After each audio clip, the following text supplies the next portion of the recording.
Bon voilà, nous avons ouvert le logiciel Logic Frame pour dessiner une face. Donc là on voit l'écran qui est partagé en deux verticalement, la partie droite légèrement grisée, qui va être utilisée par le logiciel pour réaliser la symétrie de tout ce qu'on va dessiner à gauche. Ici on voit deux petits ronds roses qui sont les emplacements des deux vis qui maintiennent la plaque sur la machine, donc évidemment il ne faudra pas dessiner dans ces endroits-là. C'est pas très difficile puisque c'est la zone réservée au vert. Donc là, on va de préférence commencer par ouvrir un gabarit, qui est la meilleure façon de créer, puisqu'on va déjà partir sur une forme enregistrée. Donc je vais ouvrir les faces. On va prendre une forme classique, papillon. On va prendre le modèle 1. Donc là, on a un modèle qui peut correspondre ou pas tout à fait à ce que souhaite la cliente. Là, en l'occurrence, ma cliente voulait une forme papillon avec des branches larges, donc je vais rectifier celle-ci. Pour travailler sur le visage du client, je vais je vais la prendre en photo d'abord et je vais l'enregistrer sur le PC. Donc on va ouvrir son image. On peut aussi travailler sur la photo d'une monture qui aura été prise en photo et dont on voudra faire une reproduction plus ou moins modifiée, plus ou moins grande, qui servira de modèle. Donc là on va ouvrir notre modèle visage qui va s'afficher ici, qui n'est pas à la bonne taille, donc on va le mettre à l'échelle. Pour ça, je vais cliquer ici sur le petit pied à coulisses et je vais cliquer sur les pupilles, puisque c'est la seule cote que je peux mesurer par ailleurs. Donc je vais rentrer cette valeur au clavier, valeur réelle entre les pupilles. Si c'est une monture, je vais prendre comme référence les points extrêmes de la monture, l'intérieur des verres ou l'extérieur des tenons. Donc là, j'ai mon image qui s'affiche à l'échelle 1 et je vais pouvoir commencer à lui apporter quelques modifications. Donc là, je peux jouer sur la hauteur en sélectionnant le cercle et en tirant vers le haut ou vers la droite et la gauche. Donc là, je modifie globalement la taille.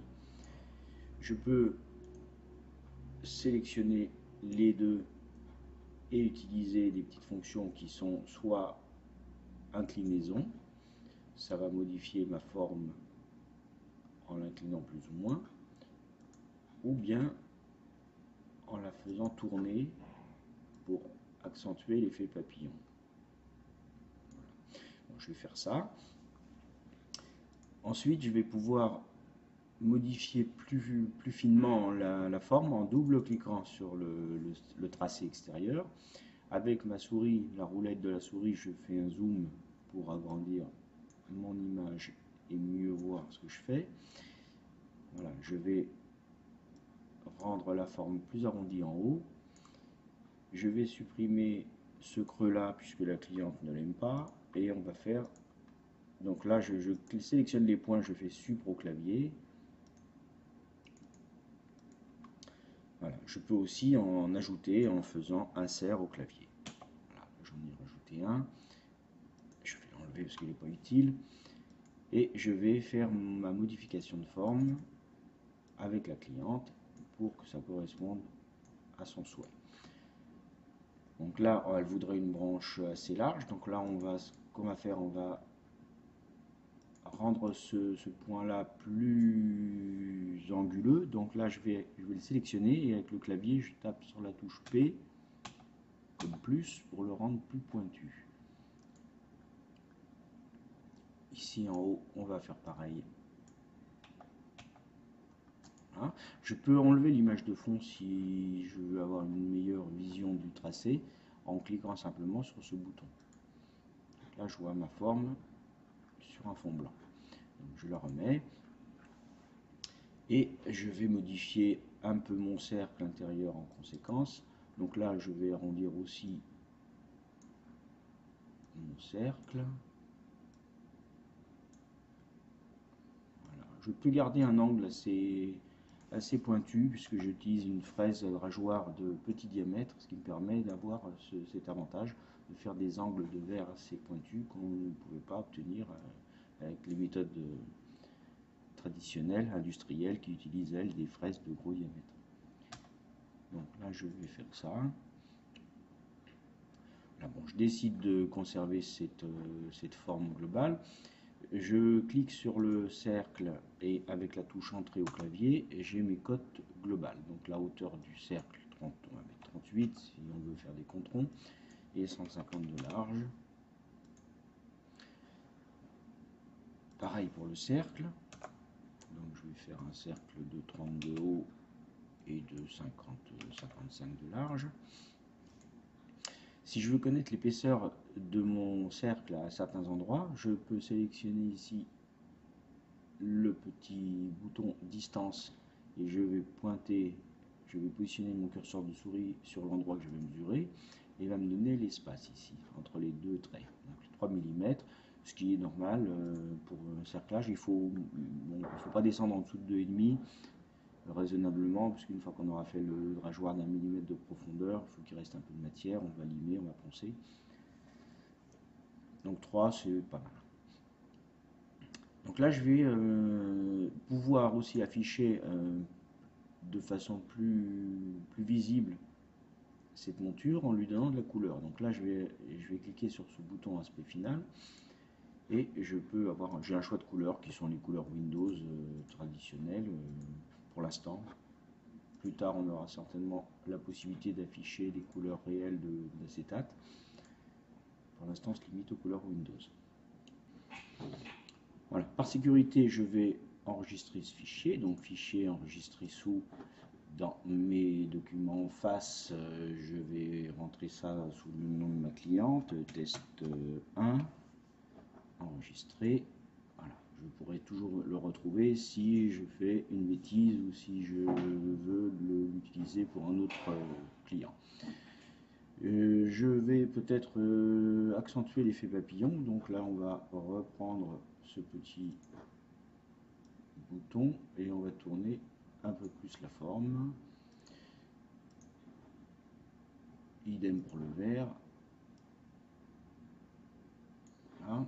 Je vais faire un petit contrôle ici pour pas que mes points empiètent sur l'autre partie droite. Ça évitera quelques bugs.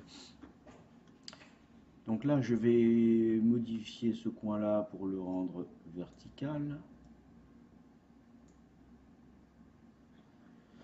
Je vais descendre un petit peu ça pour que ce soit plus joli.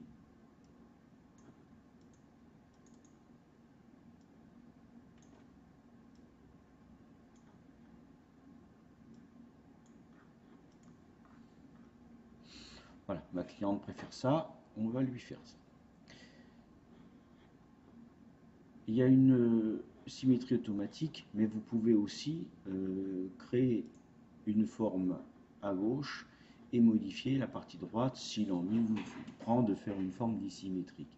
Donc là, il suffit de cliquer sur ce bouton-là et vous avez accès à la partie droite. Et là, vous pouvez modifier votre forme uniquement sur cette partie de monture. On va rester sur du symétrique pour cet exemple. Donc là, puisqu'on fait du sur-mesure, il va falloir modifier ce nez-là, qui est un nez classique qui est arrivé par défaut, mais que l'on doit modifier pour que ça corresponde exactement au nez de la cliente.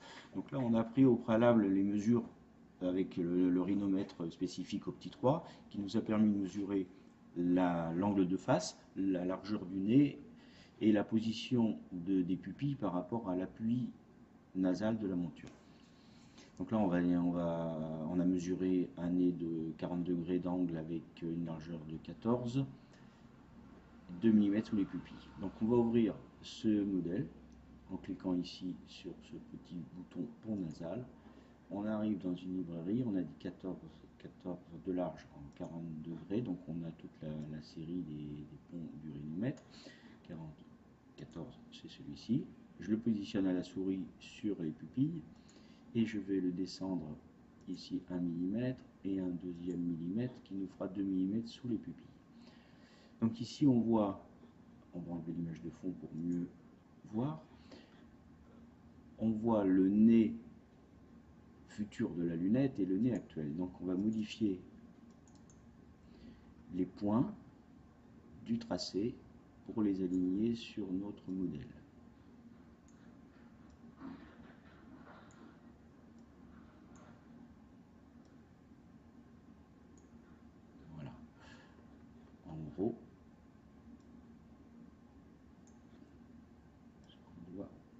tenir comme nez pour faire un vrai sur mesure.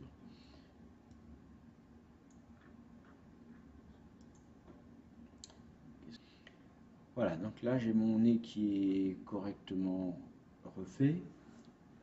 Je vais amincir un peu les cercles qui me paraissent un peu épais en agrandissant mon verre. Ici on va mettre 56, 32.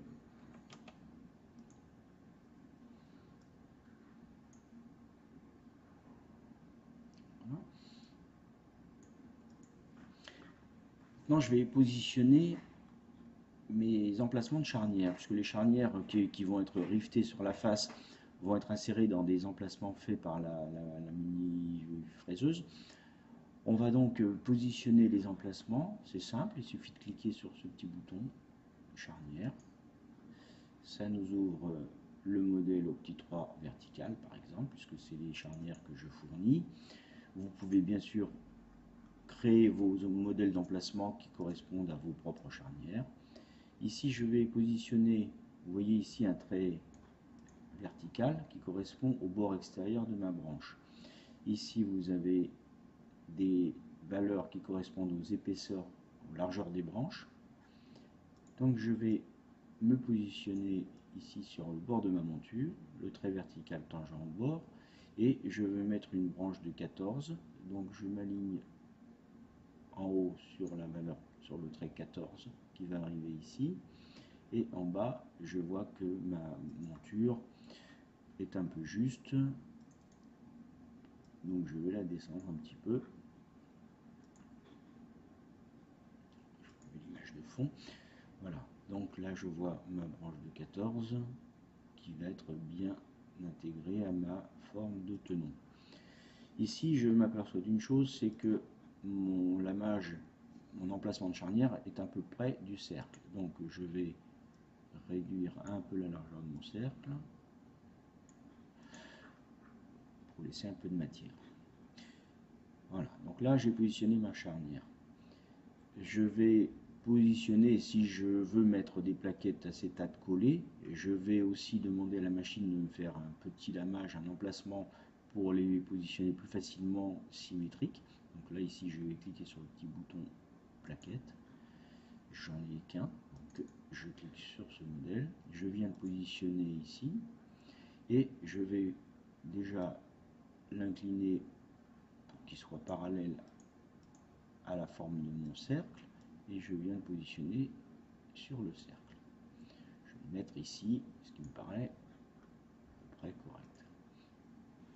Voilà, donc là ici on a une face qui est prête à être découpée, les charnières, les plaquettes, le cercle intérieur, le cercle extérieur, et je vais faire maintenant le déforçage, c'est-à-dire je vais amincir la matière à l'endroit du cercle. Là c'est très simple, je clique sur ce bouton et je vais positionner le trait vertical à l'endroit où je veux commencer mon déforçage, donc ici c'est pas mal, à ras du cercle, et je vais le terminer ici, comme ça j'aurai un amincissement progressif sur toutes ces zones là, et si je garde la matière en épaisseur maximum au pont et aux tempes. Donc là j'ai terminé la création de mon dessin. Je vais évidemment l'enregistrer à nouveau, enregistrer sous, et je vais test